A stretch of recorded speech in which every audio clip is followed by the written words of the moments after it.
17 journalistes de 7 pays, cible du logiciel espion Pegasus, ont porté plainte vendredi aux côtés de Reporters sans frontières contre la société israélienne Zo Group, à l'origine de cette technologie, a annoncé l'ONG qui a également saisi les Nations Unies.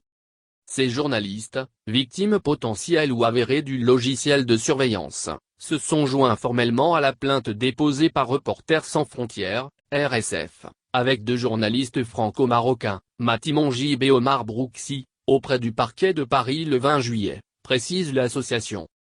Originaires d'Azerbaïdjan, du Mexique, d'Inde, d'Espagne, de Hongrie, du Maroc et du Togo, ils s'avouent des raisons sérieuses de craindre d'avoir été espionnés par leur gouvernement. Plusieurs sont victimes depuis de nombreuses années de la vindicte de leur gouvernement, comme Hicham Mansouri au Maroc ou Swati Chaturvedi en Inde, explique RSF. Certains ont même été espionnés par un État étranger, comme l'Espagnol Ignacio Sombrero, très probablement surveillé par le Maroc, ajoute-t-elle.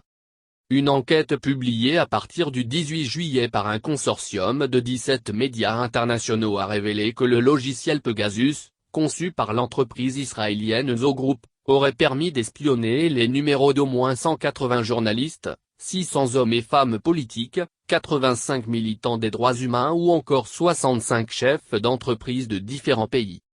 Ce travail journalistique se fonde sur une liste de 50 000 numéros de téléphone sélectionnés par les clients de Zo depuis 2016, obtenus par l'organisation Forbidden Story et Amnesty International.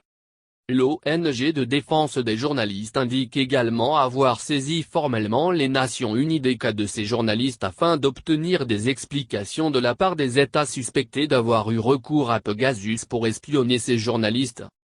RSF demande aussi d'exiger la stricte régulation internationale de l'exportation, la vente et l'utilisation de logiciels de surveillance tels que Pegasus, et un moratoire international sur la vente de ces logiciels. Au total, 19 journalistes ont déposé une plainte avec RSF en France et ont mandaté l'organisation pour saisir avec eux les mécanismes des Nations Unies, précise-t-elle.